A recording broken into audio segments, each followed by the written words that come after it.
দেখুন, মেসিকে নিয়ে যুবভারতী ক্রীড়াঙ্গনে যেটা হলো সেটা দুর্ভাগ্যজনক, লজ্জাজনক এবং অত্যন্ত কুরুচিকর।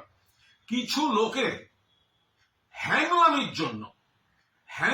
জন্য এরকম একটা লজ্জাজনক পরিস্থিতি কলকাতার উপর হলো। কেন মেসি যখন মাঠে ঘুরছেন, এত মানুষ তারা কত শখ করে খেলা, তো মূল কথা ছিল না মেসিকে দেখতে যাচ্ছে, মেসি আসছেন, স্বপ্নের নায়ক, মেসিকে দেখতে যাচ্ছেন।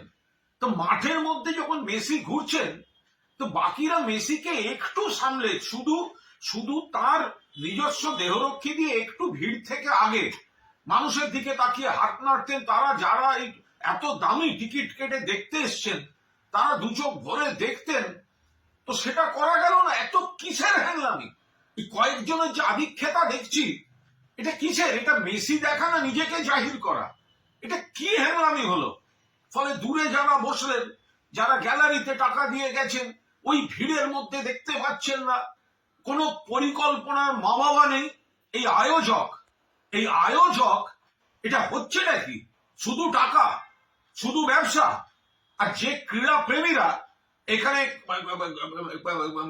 গেলেন, পুরো যুবভারতী ভরিয়ে, অনেক বড় ডার্বিতেও এত লোক হয় না। সে মানুষগুলো কিন্তু সকালে গেছে শুধুমাত্র মেসিকে দেখবে বলে। মনে রাখবেন 2011 খেলা হয়েছিল, মেসি খেলেছিল আর্জেন্টিনা ভেনেজুয়েলা। আমি আর আমার এক সহকর্মী তখন চ্যানেলের প্রসেনজিৎ বক্সি, আমরা কর্নার ফ্ল্যাগের পাশে বসে খেলা দেখছিলাম অ্যাস্ট্রোটার্ফের উপর। আমাদের 12 ফুটের মধ্যে মেসি দাঁড়িয়ে কর্নার নিলেন। গোটা যুবভারতের একটা সিস্টেমে চলেছিল। এটা কি? যারা মাঠের মধ্যে, একটা মানুষ গ্যালারিতে বসে সে কি দেখবে ওই ভিড়ের মধ্যে? কোনো পরিকল্পনা থাকবে না। মাননীয় মুখ্যমন্ত্রী পৌঁছবার আগেই মেসিকে বেরিয়ে যেতে হচ্ছে। জল ছুঁড়েছেন কিছু দর্শক, জল ছোড়াটা হয়তো অন্যায়, উচিত নয়, আলাদা। বাট তাদের ক্ষোভটা কি করে অস্বীকার করবো? যে মানুষটা এত দামি টিকিট কেটে সকালবেলা নীল সাদা জামা পরে মেসিকে দেখবেন বলে গেছেন, তিনি যদি দেখেন ওই দূরে ওই একটা জটলা শুধু ঘুরে বেড়াচ্ছে, এই হ্যাংলাগুলো কারা? এই আয়োজকটা কে?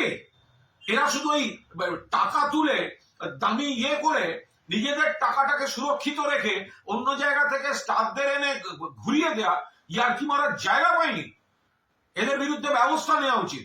আমি এই ক্রীড়া প্রেমী যারা সকালে যুবভারতীদের মেসিকে দেখতে গিয়ে বঞ্চিত হয়েছেন, তাদের আবেগ এবং ক্ষোভকে পূর্ণ সমর্থন করছি।